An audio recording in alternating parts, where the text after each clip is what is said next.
Bupati Muratara, Devi Suhartoni, mengunjungi ketiga korban kecelakaan bus yang kini masih menjalani perawatan di Rumah Sakit Rupit. Ketiga korban yang kini menjalani perawatan yakni Jumiatum 34 tahun mengalami luka bakar mencapai 70%, sedangkan suaminya Ngadiono 44 tahun mengalami luka bakar mencapai 50%. Sedangkan satu korban lagi yakni Tahrul Subaidi, 31 tahun mengalami luka bakar mencapai 99% dan saat ini tidak sadarkan diri. Ketiga korban merupakan warga Kabupaten Pati, Provinsi Jawa Tengah. Dalam kunjungannya, Bupati Muratara mengucapkan duka yang mendalam bagi keluarga korban. Bupati juga prihatin dengan kondisi korban yang saat ini sedang menjalani perawatan di Rumah Sakit Rupit. Dia mendoakan semoga para korban yang selamat diberikan kesembuhan dan dapat berkumpul dengan keluarga. Bupati juga akan menanggung seluruh biaya pengobatan korban yang saat ini sedang dirawat di Rumah Sakit Rupit, Kabupaten Musirawas Utara.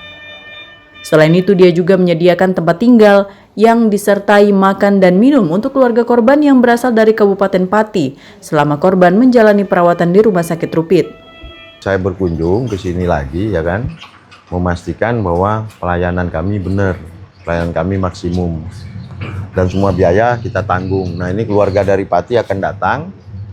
Kami telah menyediakan rumah, tempat tinggal untuk semua keluarganya yang datang kemari, termasuk makan dan lain-lain.